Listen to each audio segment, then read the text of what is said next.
Ya, selamat sore viewers. Datang lagi kita di program 180 Degree. Nah, di program 180 Degree ini kita akan membuka wawasan kita tentang banyak tema menarik terkait dengan IT. Nah, hadir bersama saya Kang Teddy TSM. Silakan memperkenalkan diri dulu dan perusahaan dan mungkin jabatannya ya. Kalau ini kan pakai baju apa nih? Ada logo ABGI-nya sekarang ya. Silakan Kang.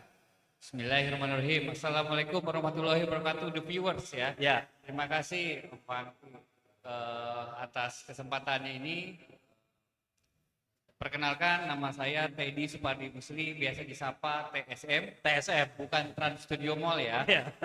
TSM. Nah, dan kebetulan dapat amanah menjadi ketua pengurus wilayah ABGI DKI, singkatan dari Asosiasi Penyelenggara Jasa Internet Indonesia di wilayah Provinsi DKI Jakarta dan Kepulauan Seribu. Oke, sampai Kepulauan Seribu ya. Nah, ini kan menarik nih ya. Soalnya kita hadir di dalam event INTI ya, Indonesia Technology and Innovation. Ini juga event keempat dari IDTex Indonesia Digital Technology Expo, dan kita semua bicara tentang connectivity. Nah, satu yang menarik, saya nggak tahu kalau ke Kepulauan Seribu ini sinyal harusnya kada putus dong ya. Koneksi internet ke Kepulauan Seribu aman dong. Informasi dari anggota yang ada di sana itu kurang lebih sekitar 2 sampai 3 ISP yang menghandle ada area di sana. Masih banyak blank spot. Masih banyak blank spot. Bahkan di Kepulauan Seribu tuh ya. Kepulauan Seribu. Yang jaraknya dekat dengan Jakarta loh. Tapi kami paham karena itu kalau bicara industri kan tidak masuk bukan tidak masuk. Secara hitung-hitungan bisnis Nah, kurang. ini. Nah, makanya harus termasuk di 3T sebetulnya. Cuman malu DKI tapi ada 3T-nya gitu. 3T cuma jarak berapa kilo? Mudah-mudahan diperhatikan oleh pemerintah terkait dengan 3T itu kemungkinan besar masuknya ke Pulau Seribu. Oh. Itu mungkin PR kita bersama bagaimana masyarakat di sana, terutama program pemerintah tentang pariwisata ya. Ya. Pariwisata itu cukup, mungkin suatu saat sudah lazim orang streaming live tentang daerah wisata terutama di Kepulauan Seribu. Saya nggak tahu juga Kepulauan Seribu itu apakah betul 1000 pulau nggak ya? Saya nggak tahu ya. Mungkin waktu ngitungnya. Ya, biasanya ada 1001 gitu ya. Ini kan 1000. Nah, jadi kalau ngomong sama Kang Teddy ini penuh canda ya. Jadi viewers jangan heran ya. Apalagi kalau ketemu orangnya langsung nanti ya, kita bikin event-event onsite ya. Jadi bisa ketemu langsung. Nah, tadi kalau bicara tentang connectivity, ada challenge bahkan yang di Kepulauan Seribu yang jaraknya notabene dekat dengan Jakarta, ini juga masih banyak blank spot. Ya. Nah, kira-kira apa nih yang ABGI bisa lakukan untuk daerah-daerah yang saya yakin bukan cuma di Kepulauan Seribu sih, Kang. Karena di daerah beberapa bahkan yang dekat bandara aja kadang-kadang ada yang blank spot juga ternyata. Ya. Nah, ini gimana peran ABGI ini ya? Ya, memang betul. Tadi yang di Kepulauan Seribu ada beberapa internet provider, ISP. Jadi ABGI ini menaungi dua hal, jasa dan jaringan. Jasa dan jaringan. Termasuk fiber optik, satelit, terestrial kita kenal. Nah di sana karena memang hitung-hitungan bisnis sangat kurang, tetapi kan ada pemerintah daerah di sana. Ada rekan kita yang sudah fiber optik ke sana. Nah tetapi tidak semua tercover. Nah memang perlu bantuan teman-teman untuk di sana. Terkait untuk secara Jawa saja, untuk diketahui Banten yang sebelah nih ya, sebelah kanan atau Jabodetabek misalnya Banten. Banyak juga blind spotnya. 15 km, 30 km dari ibu kota provinsi Banten yaitu Serang, itu juga banyak blind spot. Jabar pun begitu, Jatim juga begitu. Jadi yang dimaksud dengan 3T terluar, tertinggal dan terdepan itu memang tidak selalu di pulau-pulau kecil. Jadi di Jawa pun masih kurang. Tapi alhamdulillah dari survei terakhir ABGI adalah 216 juta dari 260 pengguna internet. Penetrasinya cukup bagus gitu. Tapi dari sisi infrastruktur, kualitas yang kita mau coba tingkatkan. Nah, anggota ABGI secara terbuka sebetulnya menginginkan kolaborasi dengan pemerintah. Dalam hal ini merata ya, karena ada beberapa ISP. Karena anggota ABGI sekarang ada 985. Kebanyakan UMKM. Tetapi UMKM ini menarik, Pak Panggi. Jadi ada satu di wilayah tertentu, misalnya di pulau tertentu, dia membangun di sana. Harusnya dioptimalisasi. Bagaimana teman-teman yang sudah bangun di sana berkolaborasi dengan pemerintah dalam hal ini bakti ya. Nah bakti ini yaitu ada dana USO ya, BHP USO yang dikumpulkan oleh operator-operator plus APBN untuk membangun di 3T. Ya.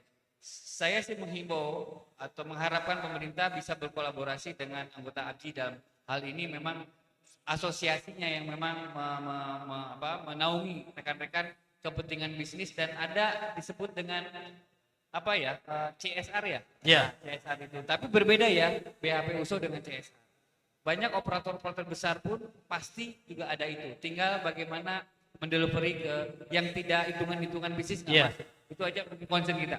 Nah ini kan ada, jadi dari segi hitungan tetap ada yang dalam tanda kutip anggota ini pasti akan menghitung ya sebetulnya apakah itu layak atau tidak mereka melakukan investasi di sana ya. Jadi ini tadi peran pemerintah bisa masuk untuk bisa membantu daerah-daerah itu ya, yang kebetulan kalau pemerintah kita, presiden kita inginnya kan kita nggak ada blank spot nih.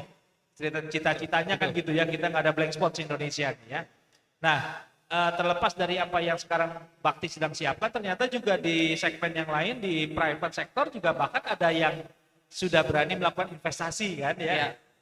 Kebetulan kemarin juga launching di sini ya Pak ya, anggota juga kan. Jadi itu juga bahkan berani melakukan investasi untuk yang low orbit satelit. Nah, artinya apakah kebutuhan yang seperti ini nanti akan bisa dijawab oleh yang low orbit satelit ini? Dan apakah, karena menurut saya kita nggak mungkin menyatukan pulau-pulau Indonesia kan? Ya, connectivity yang jadi isu juga pasti apakah dengan ini bisa dibantu. Nah, menurut Pak Teddy gimana? Ya, teman-teman kita yaitu misalkan dari satelit yang sudah di atas kita. Iya. Ada PSN-nya dulu, ada satelit Satria, ada lagi OneWeb, ada lagi Starlink dan Starlink yang di bawah Telkomsat maupun DTP yang ada untuk OneWeb-nya. Nah, itu sebetulnya cukup membantu. Iya.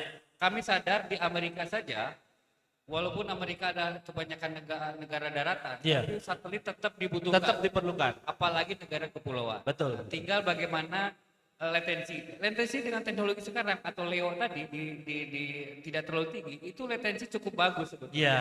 Nah, memang tinggal ditingkatkan bagaimana harganya ini bisa affordable sesuai dengan kebutuhan masyarakat masing-masing. Manfaatkan local wisdom teman-teman yang ada di wilayah. Itu konsep Bakti yang kemarin, satu BTS dikasih link satelit 2 mega dengan di-covery oleh signal 4G, 4G. itu kan salah satu konsep menurut saya cukup bagus. Tinggal Iya. ditingkatkan bandwidth-nya. Harusnya bandwidth-nya cukup murah. Mudah-mudahan Satria juga naik. Artinya Iya. satelit Satria bisa naik dan bisa menjalankan itu adalah ISP-nya, yaitu Betul. B2C-nya. Biarkan yang besar-besar, Telkomsat, DTP, PSN, dia B2B saja lah. Iya. B2C-nya adalah internet service provider. Utamakan lokal wisdom tadi yang di wilayah-wilayah yang memang concernnya di wilayah itu Iya. bisa tercover dan di manage oleh mereka teman-teman di wilayah tersebut supaya nanti ada penambahan income dari teman-teman. Iya. Karena bagi ISP sekarang harga bandwidth juga sudah Turun ya. bukan turun bahasanya, sudah tipis. Tipis. Sudah tipis. Nah, ini harus ada value added. Oke. Mungkin ke depan adanya konten-konten lain termasuk beberapa konten game dan sebagainya. Nah, game sekarang dengan latensi 70 100 sampai 150 atau 50 sampai 150 milisecond itu masih bisa untuk main game Ya, salah satunya. Tetapi perlu diingat, mungkin pemerintah ini kan pertumbuhan ekonomi digital ini. Dan perlu diingat juga pertumbuhan ekonomi digital secara PDB nasional menyumbang sampai 3%, luar biasa ini sebetulnya. Iya, betul. Bagaimana ditingkatin? Terlepas dengan kejadian kemarin Bakti ya, kita Ya. tidak menyinggung itu. Tetapi ini harus segera kita dorong untuk masyarakat bisa, dengan adanya PDB meningkat, berarti pendapatan wilayah naik, pendapatan perorangan naik, pendapatan perusahaan naik. Nah, Ya. stimulus ini yang kita perlukan dari pemerintah. Iya. Nah, Dan ini. saya yakin pemerintah sudah, mungkin bukan sudah paham, tinggal komunikasi dan implementasi. Tentunya ada syarat yang mengikat kepada penyelenggara telekomunikasi yang tentang SLA, Pak. Iya, iya. Sales agreement ini, kekuatan dari after sales-nya dan kualitas ini kita harus tingkatkan. Iya. Kita akui itu juga. Saya rasa itulah gunanya asosiasi seperti ABGI ya Pak ya, untuk Ya. bisa melakukan standarisasi dari layanan, termasuk juga mungkin nanti pricing ya, Ya, termasuk pricing menurut saya itu sangat penting karena kalau angkanya terlalu tinggi, karena tadi kan hitungannya aspeknya bisnis ya kan, bisnis. pasti Karena tetap PT persoalan iya, karena pasti di tetap ASN. harus bisa. Nah ini kalau dibawa diwadahi oleh asosiasi ini tentu akan sangat bisa membantu ya. Satu lagi. pertama. Ya, silakan. Satu lagi usulan yang konkret sebetulnya secara policy global dan policy Republik Indonesia dengan adanya ITU, ITU itu singkatan United Telecommunication. Telecommunication Union. Ya. Itu kan sudah mengamanatkan 1,25% untuk USO, Universal Serial Obligation. Bisa nggak kembalikan lagi ke operator, biar operator membangun supaya nilai bisnisnya tadi dikurangin ke situ, tetapi di Monef atau monitoring dan evaluasi oleh pemerintah, yakinkan bahwa 3T itu sudah terdelivery. Dari situ kita bisa tahu, karena bisa jadi kita jago di Jakarta nih. Begitu kita bicara di Kalimantan, belum tentu bisa loh. Betul. Dengan adanya kontur tanah dan sebagainya, biarkan mereka ini. Tetapi itu hasil dari USO yang dikumpulkan yang dibalikan ke operator. Itu mungkin usulan yang konkret karena ITU itu sudah mengamanatkan itu. Cuman memang Indonesia dikumpulkan, yaitu di Bakti. Dan Bakti pun itu kan masih kurang, Pak. Dengan sekian triliun itu juga masih kurang dengan ditambahkannya APBN. Nah, mudah-mudahan dengan kejadian kemarin menjadi pembelajaran kita semua untuk bisa mengakselerasi. Dan Pak Menteri baru mudah-mudahan sudah mendapatkan masukan yang bisa lebih komprehensif. Oke. Ya, makasih Kang Teddy. Jadi banyak sekali sebenarnya isu-isu yang secara nasional ini sangat penting ya untuk connectivity di Indonesia. Dan tadi kita lihat peran dari APJI dalam hal ini bisa membantu mengakselerasi dan juga mungkin ada memberikan masukan ya agar apa yang sebenarnya kita bisa lakukan bersama ini tidak melulu diambil alih oleh pemerintah kan ya, tapi juga mungkin dari sisi private sektor ini juga diberikan penguatan sehingga peluang untuk bisa membangun Indonesia, connectivity Indonesia yang semakin baik ini bisa dapat segera terlaksana. Kita harus cari terobosan. Betul, kita harus cari terobosan ya. Baik, Kang Teddy, terima kasih sekali lagi waktunya bisa sharing bersama dengan kita di program 180 Degree. Program 180 Degree ini disponsori oleh PT 521 Teknologi Indonesia, The Next Level IT Software Distributor. Nantikan kegiatan kita selanjutnya, siapa narasumber kita berikutnya, nantikan di sesi yang lain. Terima kasih. Terima kasih Kang Teddy.